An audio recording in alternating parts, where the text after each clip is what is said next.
Pertama dengan mucormycosis. Slide-nya hitam biar mucormycosis, biar ingat. Jadi ada nama lain ya, dia vicomycosis gitu. Ini infeksi oportunistik dari jamur saprophyte. Ini biasa terjadi, jamurnya itu ada di makanan-makanan yang membusuk, di buah-buahan, di sayur-sayuran yang membusuk. Dan ini biasa terjadi pasien-pasien imunokompromis. Penyebabnya ya mukor atau rhizopus. Ini ya, transmisinya rata-rata kalau infeksi jamur oportunistik dari respiratory tract, tapi kalau yang ini juga bisa dari gastrointestinal tract ya, karena tadi ada di makanan-makanan yang busuk. Jadi kalian hati-hati kalau makanan-makanan yang busuk itu bisa jadi kena mucormycosis. Jadi ya, yang sembarangan makanan kemarin baru dimakan. Ayam-ayam itu, tiren-tiren itu bisa. Jadi kalau beli makanan jangan murah-murah. Enak loh di sana nasi ayam 5.000 gitu.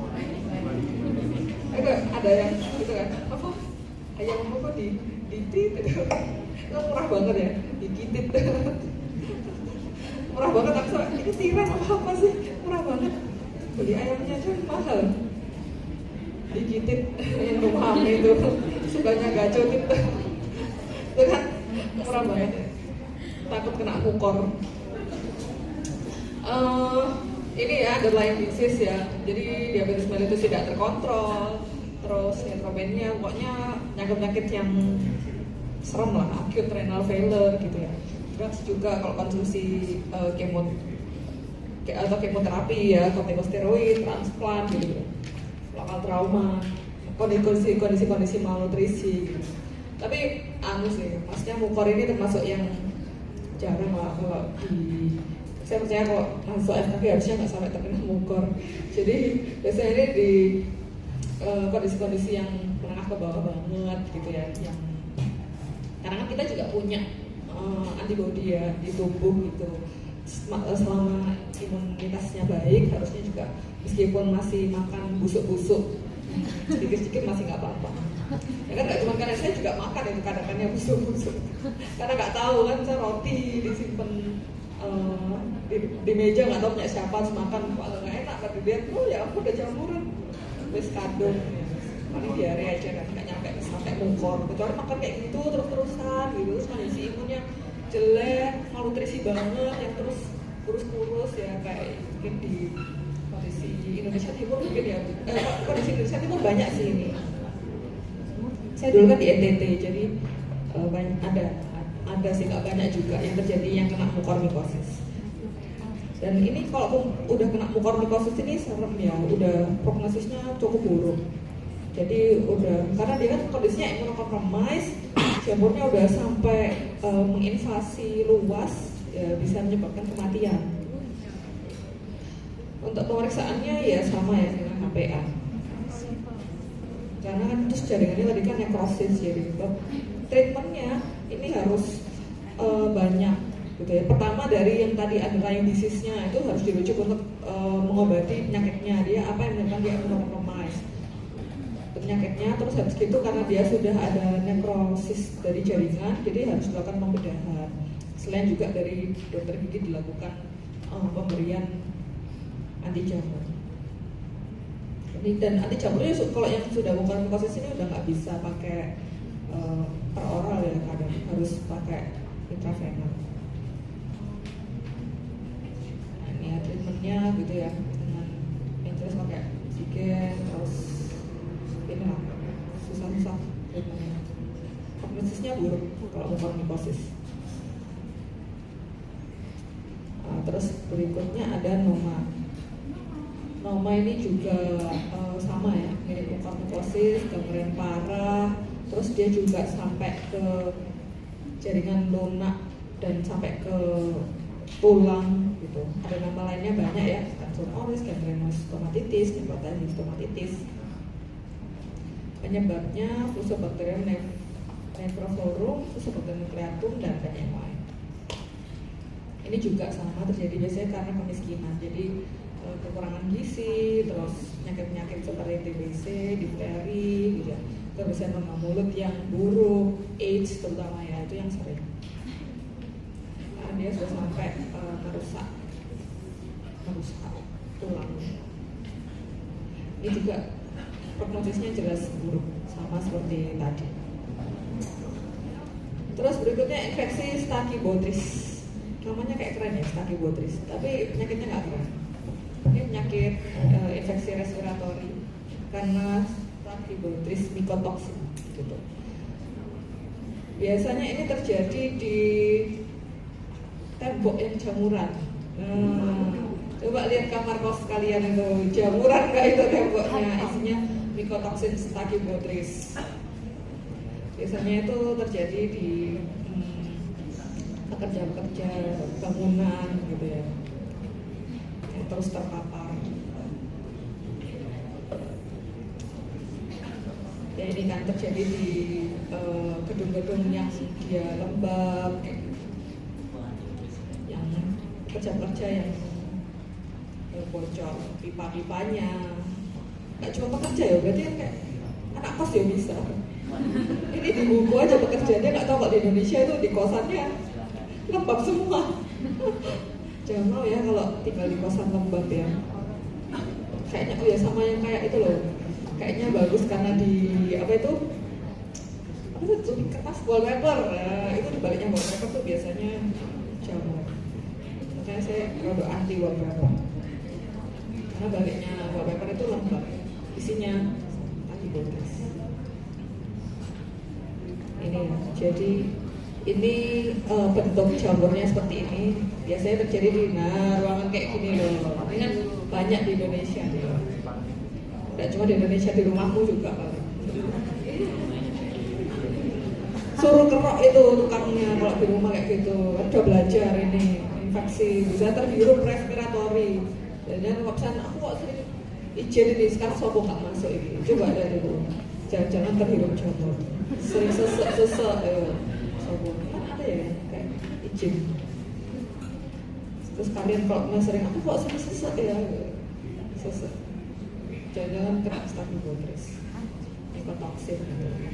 Ini ya, jadi dia tapi tetap ini utamanya dia menyerang pulmoneri ya, menyerang paru-paru, penyakit utamanya paru-paru. Jadi mesti pertama kali datangnya ke dokter spesialis paru gitu. Jadi jarang kalau yang kayak gini namanya infeksi oportunistik ya. Jadi jarang yang kunjungan pertama langsung ke dokter gigi. Biasanya kita dapatnya rujukan dari spesialis paru. Nanti kok ada manifestasi di ruang mulutnya, nah itu baru.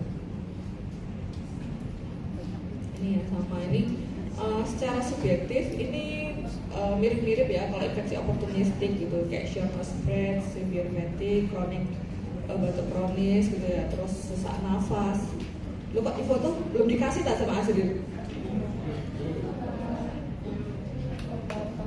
Apa? Tutup gambar. Oh iya sih. Oh iya. Ya nanti, oh itu di PDF nya. Ya aku lupa. Harusnya tak geser dulu. Oh ini ya. Oh iya. Kenapa ya tak taruh situ ya? Aku soalnya bikinnya malam-malam ngapuk. Aku baru ingat juga. Asli sih gak udah lama tadi malam lihat. Aku pas lihat kiri, aku deka ya besok. Tak pikir kan biasanya kan kuliahnya siang kan, jadi pagi-pagi masih ini. Pagi-pagi, maksud kopas. Terus ternyata sama lah, kita juga sistem kebun semalam. Mau berapapun umurnya tetap ada. Padahal kayak anakku belajar amin satu tak parahi, jangan kayak gitu. Padahal mak ya kayak gitu. Jadi kan apa yang tak tulis juga, aku kok tulis ini ya, tidak sampai kantor-kantor. Aduh, terus ini ya pemeriksaan suportifnya, pemeriksaan penunjangnya itu lebih ke pemeriksaan ELISA sih. Karena terus tapi ini nice to know ya, maksudnya kita cepet-cepet aja. Karena kalau jujur kalau ke dokter gigi itu jarang, dan biasanya kita sudah mendapat diagnosasi dari spesialis paru. Misalnya pasien terinfeksi Stachybotrys gitu, nanti tinggal tapi lebih banyaknya di area kulit, di area respiratori. Ini tetap ya kausal faktornya itu harus dieliminasi karena itu jamur dan edukasi. Jadi Jadi dikasih tahu itu karena temboknya lembab.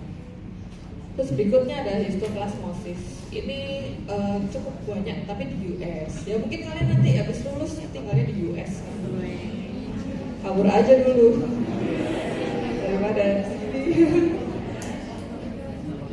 Siapa tahu nanti terus presidennya fufu apa. Aku melok kabur ke US. Iman dipimpin. Nggak boleh ya gitu. Terus itu karena histoplasma kapsulatum ya. Dia sebenarnya self-limiting disease, tapi bisa menyebabkan systemic granulomatous disease. Ini sama karena infeksi oportunistik ya pasti karena terjadi di pasien-pasien yang imunitasnya kurang baik. Jadi dia karena menghirup spora, setelah itu terus jarang ya kalau dari human ke human. Biasanya ini habitatnya itu di tanah sama di fesesnya bird sama kelelawar. Ini maaf ya sponsor bahasa Inggris karena kan saya kopas dari jurnal jadi males Indonesiain.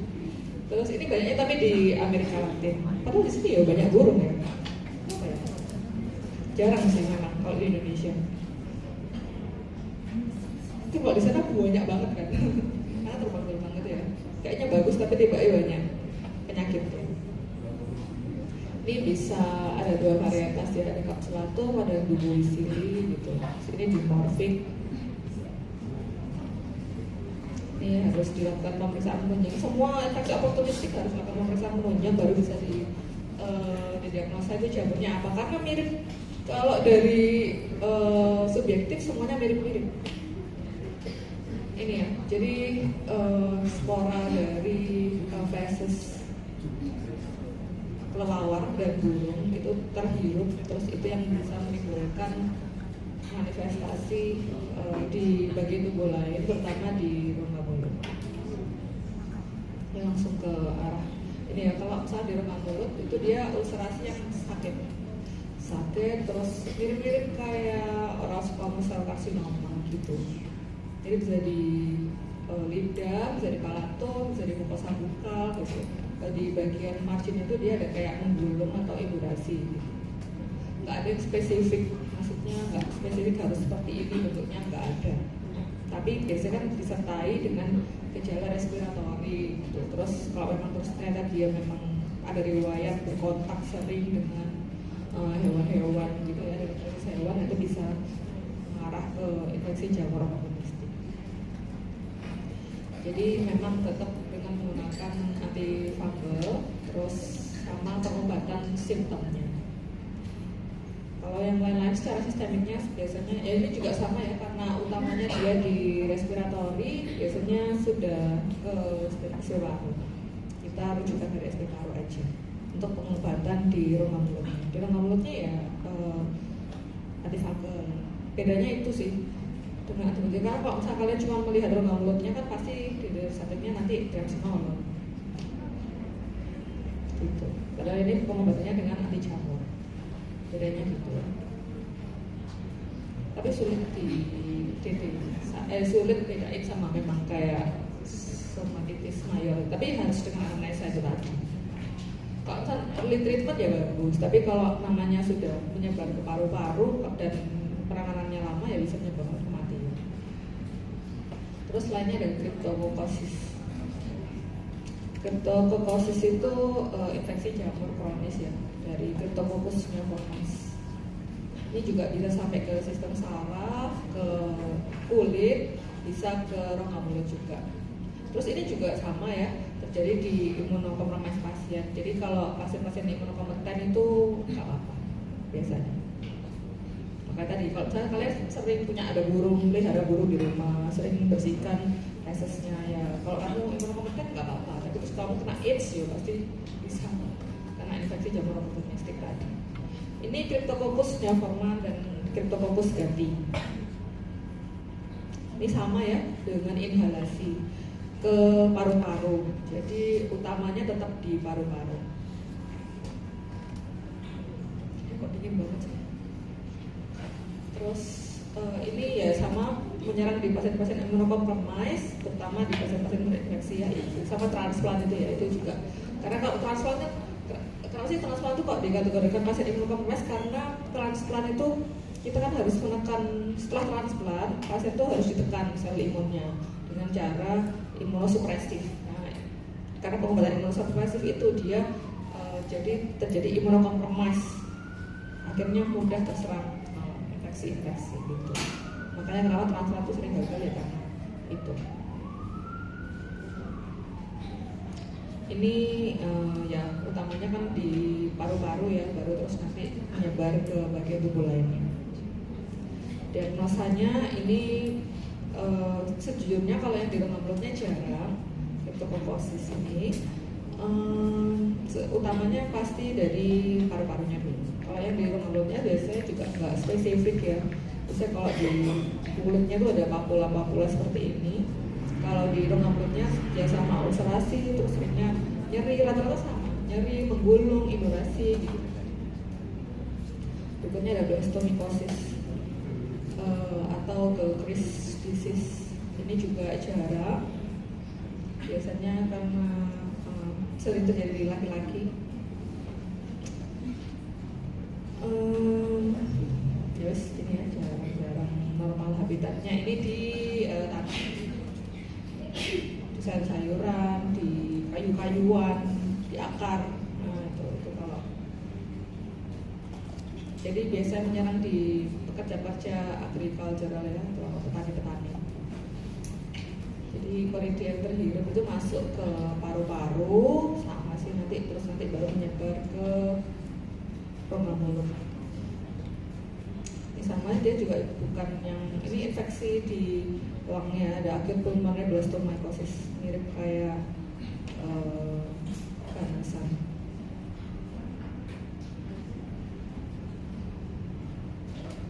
Jadi pasti ada gejala di paru-parunya terlebih dahulu, baru gejala di rongga mulut, karena rongga mulutnya jarang.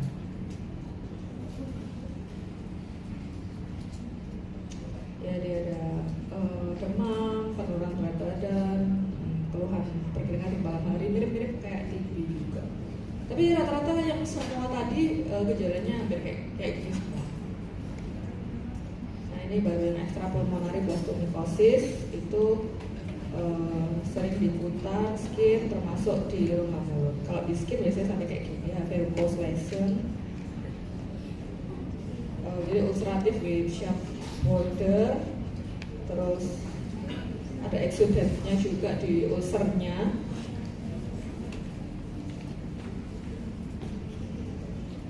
Dulu ya mirip kayak basal sel karsinoma yang mirip. Sering bingung sama. Ini gejala genitourinarinya.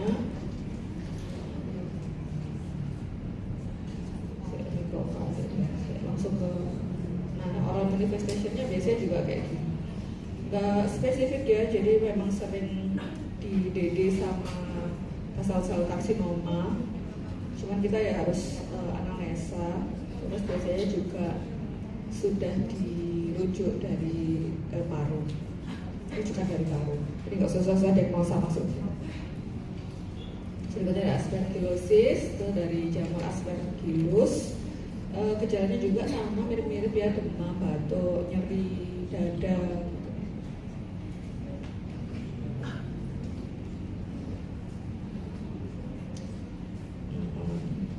Sama ya, habitatnya di tanah, terus terhirup.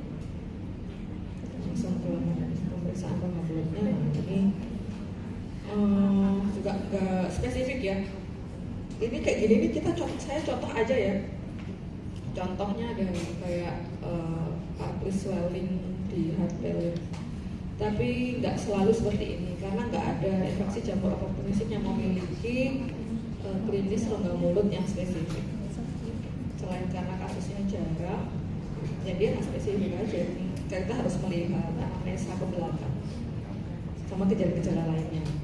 Cuman yang perlu ditekankan di sini, tidak semua ulcer nyeri itu pengobatannya dengan steroid gitu ya. Karena kalian kalau infeksi jamur kalian obati steroid makin parah. Jadi digali di belakangnya. Kalau mengarahnya karena memang ke jamur, ya diobatinnya anti jamur, bukan steril. Karena kan kalau dokter gigi semua apapun serialnya obatnya mesti triamcinolon. Itu kalau dokter giginya nggak tahu.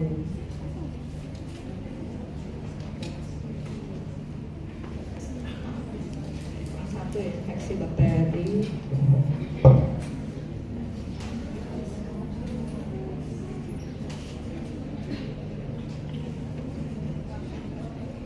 Infeksi bakteri.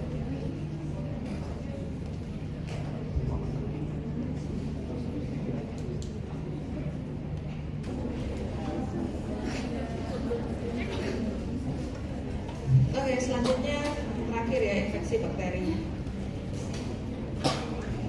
Ini saya bahasnya necrotizing ulcerative stomatitis. Sama aja sih kayak NOG, NOP. Jadi urutannya tuh NOG, NOP, NOS. Jadi bahas NOG, NOP-nya ya udah jadi satu sama NOS-nya aja, sama aja. Necrotizing ulcerative stomatitis itu penyakit inflamasi di rongga mulut ya, karena terjadi destruksi bakterium. Jadi dia tahapan akhir dari NOG dan NOP, baru terakhir NOS. Jadi saya bahas satu aja karena itu sudah mewakili penyakit lainnya juga. Jadi sebenarnya kalau etiologi pastinya itu dia belum diketahui, karena kan rata-rata pakai dengan rata-rata kalau ketika diambil itu di kultur itu bakteri-bakterinya itu komensal di rongga mulut ya, flora normal. Cuman bisa jadi penyakit karena pasiennya imunokompromis. Jadi seringnya ditemukannya Fusobacterium necrophorum dan Prevotella intermedia sama Porphyromonas gingivalis. Nah ini jadi kalau disertai faktor-faktor predisposisi seperti imunokompromis ya, HIV, stres, lokal trauma, itu termasuk yang di NOG, NOP juga seperti ini. Jadi harus ada faktor predisposisinya dulu, baru bisa terjadi NOG, NOP, dan NOS. Untuk patogenesisnya itu ada banyak patogenesisnya, karena sesuai dari faktor predisposisinya. Jadi kalau kayak HIV seropositif itu kan dia pasti meningkatkan jamur di rongga mulut, termasuk infeksi bakteri di rongga mulut. Yang itu mana jamur itu tadi kan dia menekan kadar oksigen yang bisa membuat provide a favorable environment untuk bacterial overgrowth. Jadi akhirnya terjadi oral proliferation. Terus ini patogenesis lainnya dari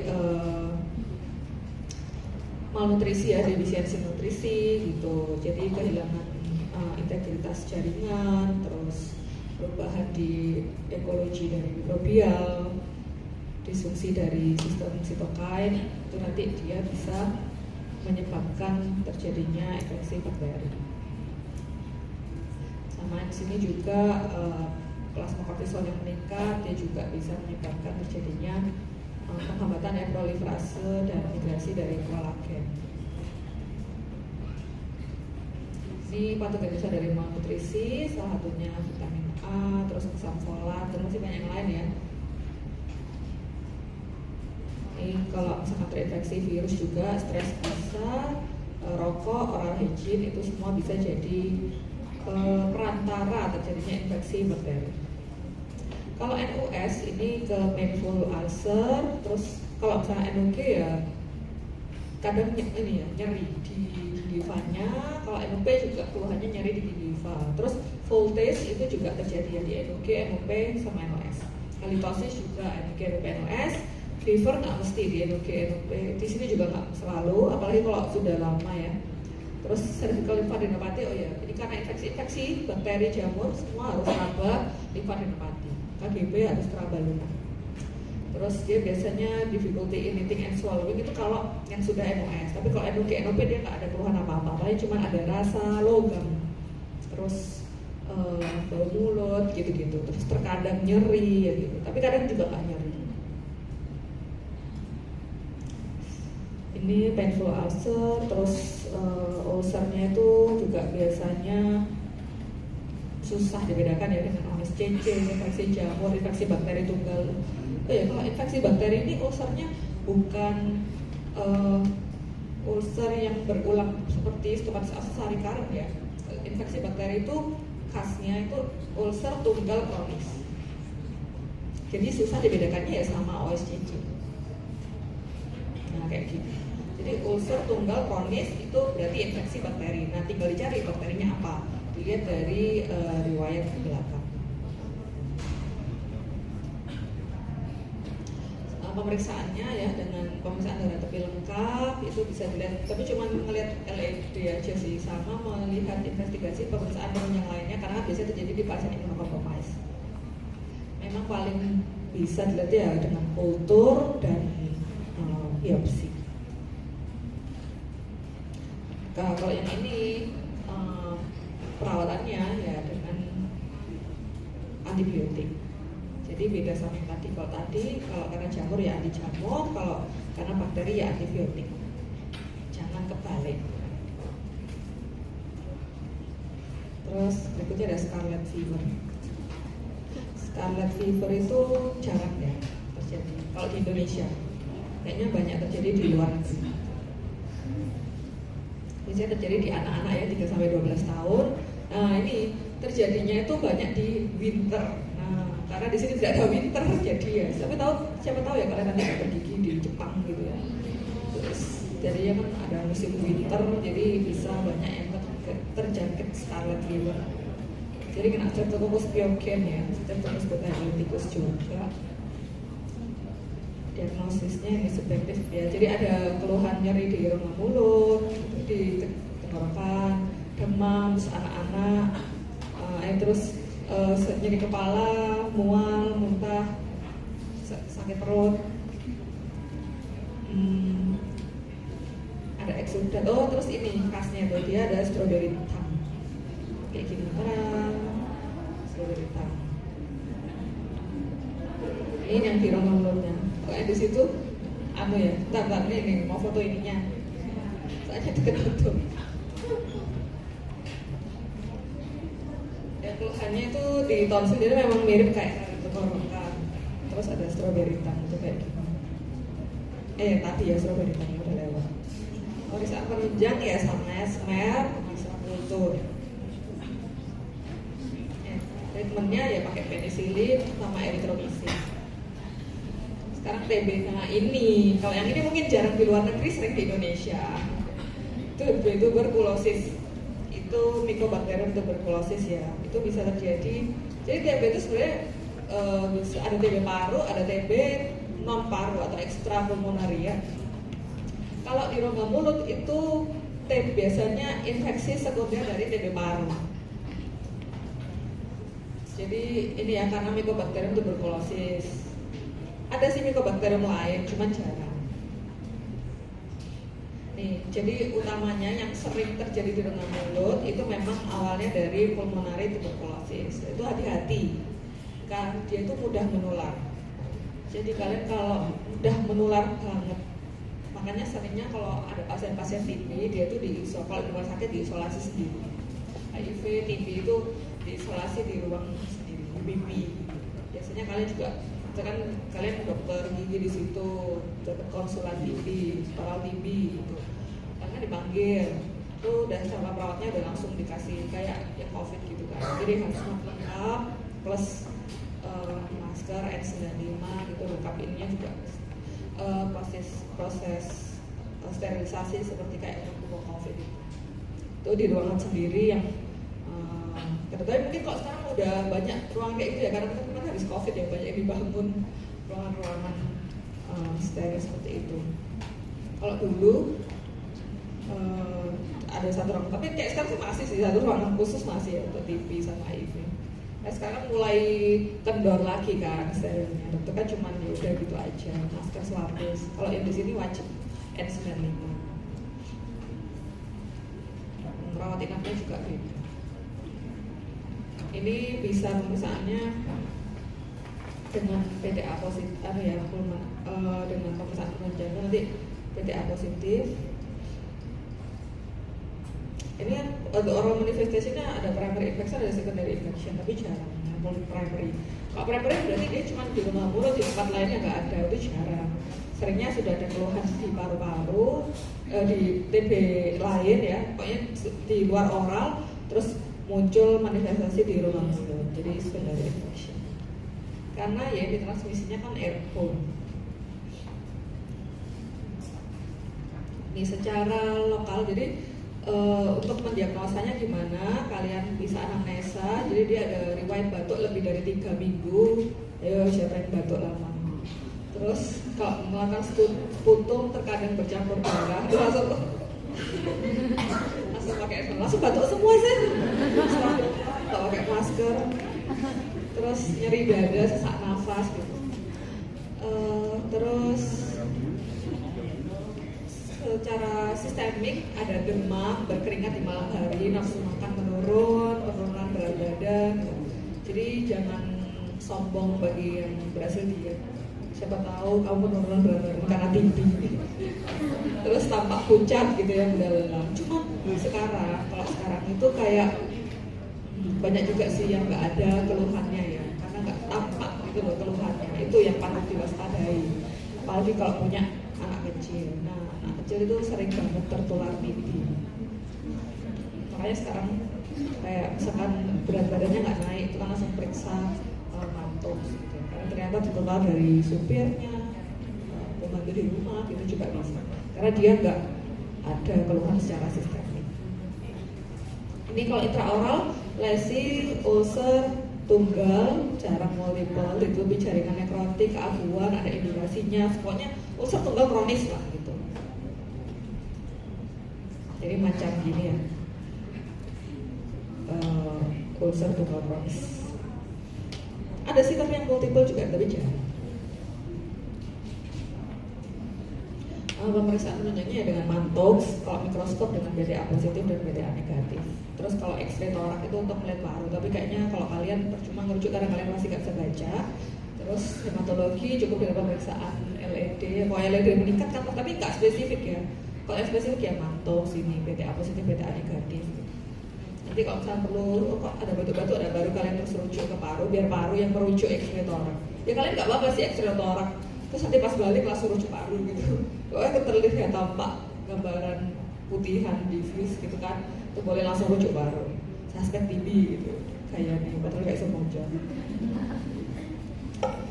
DD-nya semua lesi semua lesi infeksi bakteri bisa di DD karena semuanya mirip, infeksi ulcer tunggal kronis dan itu infeksi bakteri mirip semua. Sama SCC juga mirip, susah diagnosa bedainnya. Ini ya perawatannya pakai OAT. Jadi kalian kalau dokter gigi kan sekarang mesti penempatannya di puskesmas. Tuh nanti kalau mau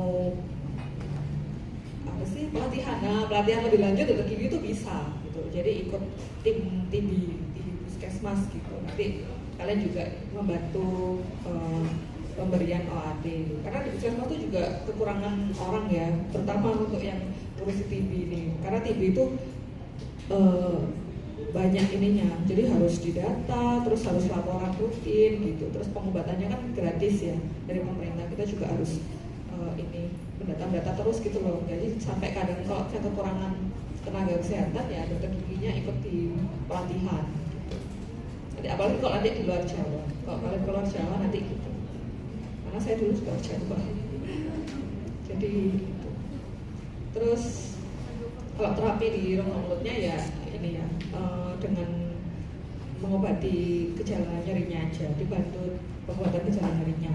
Tapi selama dia pengobatan TB-nya jalan dan nanti TB-nya sembuh, nanti luka di rongga mulutnya juga ikut sembuh. Jadi percuma ya kalau misalnya pasiennya nggak rutin konsumsi OAT, tapi kalian obati rongga mulutnya nggak akan sembuh, tidak akan pernah sembuh. Makanya itu kenapa harus di KIE kan harus OAT, dan OAT ini nggak boleh lewat 1 hari bunga. Sifilis, Treponema pallidum ya, infeksi menular infeksi bakteri akibat kontak seksual ya, karena penyakit menular seksual.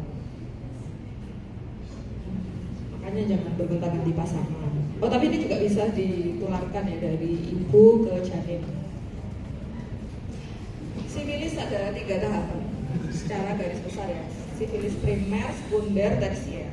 Di antara sekunder dan tersier ada laten, ada early laten, ada late laten. Kalau sifilis primer kayak gitu, 3-90 hari setelah paparan awal. Ya sama ini juga ya, lesnya tunggal. Terus biasanya nggak ada keluhan. Terus sekarang nggak ada keluhan, sering diabaikan. Karena terus dia juga nggak diobati pun sembuh sendiri 3-8 minggu, makin diabaikan gitu. Tapi biasanya seringnya nggak cuma di rongga mulut aja ya, di genital, terutama genital pasangan. Kenapa bisa tertular ya? Karena oral seksual. Nah, karena sering diabaikan itu biasanya lanjut ke sifilis sekunder. Kalau sifilis sekunder 4-6 minggu setelah terpapar dari infeksi primer. Ini sama, tidak sakit juga, tapi biasanya ada gejala-gejala tapi sedikit. Kayak cuman sakit tenggorokan, lemas, sakit kepala, jadi nggak spesifik. Akhirnya juga sering diabaikan juga. Jadi kayak kenapa ya kok pusing-pusing ya? Orangnya itu kan hal biasa ya. Kalian juga pasti kan mengalami lemas, sakit kepala gitu ya, demam apalagi mau ujian, sakit tenggorokan, itu semua muncul ketika mau ujian. Tapi orang tuh menganggapnya remeh, padahal ternyata itu sifilis sekunder. Aku nanya sekunder sih. Terus secara klinis itu muncul makula-makula ya, mukosa berupa res atau biasa disebut mucous patch. Bisa juga disertai kelainan di mata ya, seperti uveitis, iritis, neuritis, tapi juga nggak selalu ya, jarang. Intinya ini masih belum terlalu spesifik dan biasanya nggak terlalu menimbulkan gejala. Ini kalau yang parah ya, infeksi sekunder, tapi yang lumayan muncul kayak gini. Tapi kadang itu nggak sampai kayak gini, cuman ada, maksudnya nggak banyak tuh loh, cuma kayak orang habis gatelan, alergi gitu, jadi sedikit. Akhirnya juga nggak dihiraukan, cuman ada kan yang terus loh, kok ini saya ada ulcerasi di sini lama, itu biasanya tapi nggak sakit gitu, itu kadang baru periksa. Jadi ini juga nggak mesti rujukan dari departemen lain ya. Biasanya kalau ini kan sifilis kan yang mematikan kulit kelamin ya. Tapi pasien itu nggak sama di area kulitnya, karena kadang nggak sampai kayak gini, cuman kecil-kecil aja mucous patch-nya. Tapi yang dia keluhkan kadang di rongga mulutnya. Kenapa kok rongga mulut saya ini ada sariawan tapi nggak sakit dong gitu. Terus yang sering dia keluhkan malah di rongga mulutnya. Terus kalian bisa gali riwayat ke belakang, sering berhubungan di pasangan kah? Gitu ya. Terus dulu pernah muncul lesi lama juga enggak dan sembuh sendiri, karena dia berarti kan harus tahu infeksi sekunder, sifilis sekunder. Setelah sifilis sekunder itu kalau misalnya nggak diobatin ya lanjut ke sifilis laten. Karena ini kan nggak ada gejala apa-apa. Nah, tapi setelah sifilis laten muncullah sifilis tersier. Sifilis tersier itu komplikasinya udah serius ya. Sudah muncul koma, udah ada indurasi, sudah bisa ke neurosifilis ya, terjadi gangguan saraf karena sifilis, kardiovaskular sifilis. Intinya kalau udah sifilis tersier prognosisnya cukup buruk. Konsep dulunya sebenarnya banyak ya, cuman yang sering untuk awal ya di VDRL aja. Venereal Disease Research Laboratory itu untuk mendeteksi kardiolipin di darah. Ini pemeriksaan, ini perawatannya kecil-kecil ya. Itu yang jelas ya pengobatannya dengan penisilin. Kalau tahap awal sifilis primer dan sekunder biasanya dengan intramuskular. Tapi kalau udah sekunder yang parah bisa dengan intravena. Tapi kalau sudah tersier ya jelas dengan intravena. Terus pengobatannya lebih sering. Kalau sudah pengobatan sifilis ini nggak bisa diobati dengan dokter gigi ya, harus dirujuk karena pengobatan penisilinnya kan langsung intramuskular. Setahu saya dokter gigi belum boleh melakukan intramuskular ya, bisa ke SP terdekat. Lalu gonore, ini udah saya tulis ya. Please note this slide contain sexual health. Oh, keliru kok health sih, health content. Definition. Jadi ini Diplococcus neisseria gonorrhoeae. Kenapa saya tekankan Diplococcus ya? Karena bentuknya Diplococcus dan itu cuma di Neisseria gonorrhoeae. mikroorganisme gram tuberkulus. Ini faktor resiko ya, ini juga ya, gonore itu infeksi penyakit menular seksual, itu bisa di homoseksual, terus penggunaan obat terlarang ya, prostitusi, berganti pasangan, terus tidak konsisten menggunakan kondom ya. Bukan berarti penggunaan kondom itu bagus ya, maksudnya ya untuk daerah prostitusi ya baiknya menggunakan kondom. Tapi kalau kalian ya janganlah satu aja tuh kurang-kurang kok. Transmisinya bisa ya male to female, bisa female to male, rectal intercourse male ya, fellatio itu perineal infection. Seringnya kalau sampai terjadi di rongga mulut ya berarti karena oral seksual. Jangan lupa penyakit menular seksual. Kalau kalian datang kan si A nih datang, terus kalian gali riwayat ininya rongga mulut, ini saya kok ada ulcer ya rongga mulut bla bla bla bla gitu. Tapi di bagian tubuh lain nggak apa-apa gitu. Oh ya udah, ternyata digali dia berganti-ganti pasangan, terus pasangan terakhirnya itu. Jadi ketika pengobatan yang diobati bukan pasien yang datang ya, tapi juga dengan pasangan. Tapi kalau ternyata dia nggak bergonta-ganti pasangan, tapi setelah dilewatkan kok ini kayak lesi gonore ya, terus ternyata pasangannya dan itu pasangannya juga harus dipanggil gitu, karena pasti dua orang yang tertular, yang terkena. Tidak mungkin kalau pasien penyakit menular seksual cuma satu, pasti dengan pasangannya. Nanti baru ketahuan itu ternyata pasangannya yang gonta-ganti gitu, terus kena ke istrinya. Seringnya kan kayak gitu.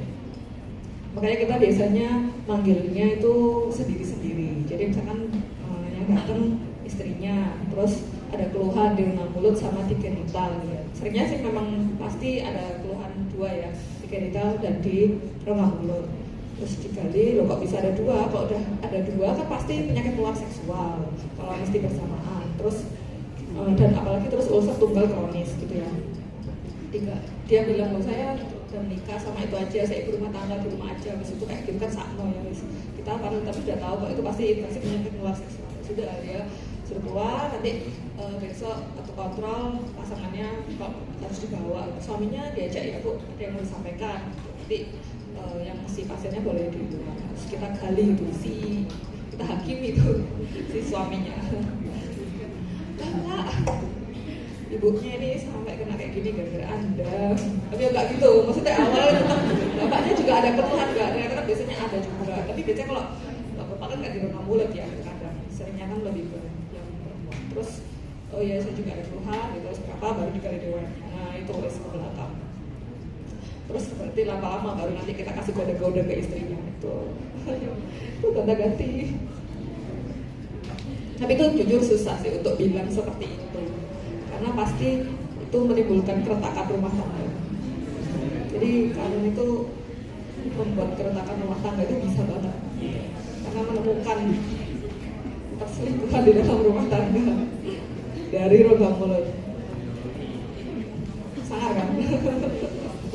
Saya bisa tahu kamu selingkuh atau enggak dari rongga mulutmu. Kok tangan sih nggak contoh yang bagus ya perselingkuhan itu. Ini ya kalau biasanya kalau gonore ini, kalau sifilis itu karena tadi yang primer sama sekunder itu kan dia nggak terlalu ada keluhan. Biasanya memang cuma di rongga mulut aja bisa, sama biasanya di kulit gitu ya. Jarang juga sampai terjadi di genital dan mulut. Tapi kalau yang gonore ini pasti di mulut ada, di genital juga ada gitu. Dan kalau yang di genitalnya gonore ini, kalau yang laki-laki ya sampai uretritis, epididymitis gitu ya. Jadi kayak gitu. Nah, jadi sampai muncul purulent di laki-laki. Ya, epididymitis jadi pembengkakan. Kalau di woman itu dia biasanya sampai cervicitis. Jadi uretritis, jadi ada keluhannya itu biasanya ya nyeri ya ketika buang air kecil. Terus nyeri kram perut gitu. Itu banyak terjadi kalau yang di perempuan. Jadi ada keragaman ya di cervicitis-nya. Ini juga ya uretritis. Terus kalau di laki-laki dan perempuan bisa terjadi juga di gonococcal ophthalmia. Itu tapi nggak selalu dan nggak spesifik. Biasanya bisa mendiagnosakan ke arah spesialis mata. Kita biasanya cuma melihatnya kok ada mata merah, tapi itu nggak spesifik. Jangan berarti ada mata merah langsung kamu gonore ya.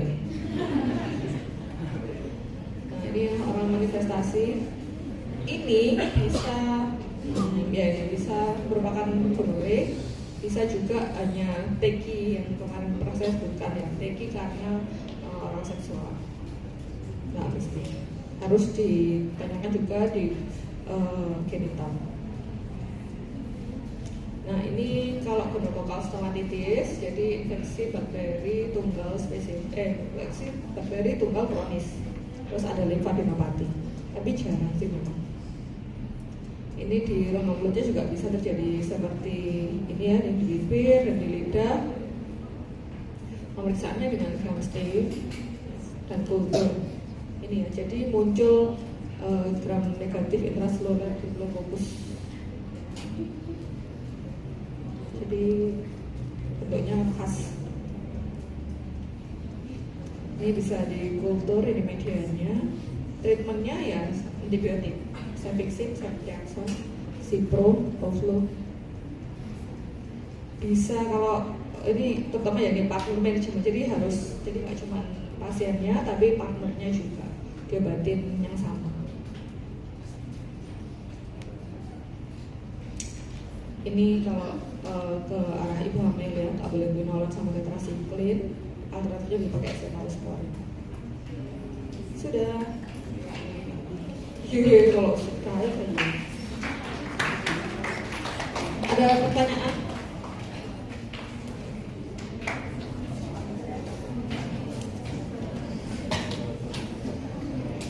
Oke, kalau nggak ada pertanyaan, sampai berjumpa di DK2 dan sampai berjumpa di ujian hari Senin.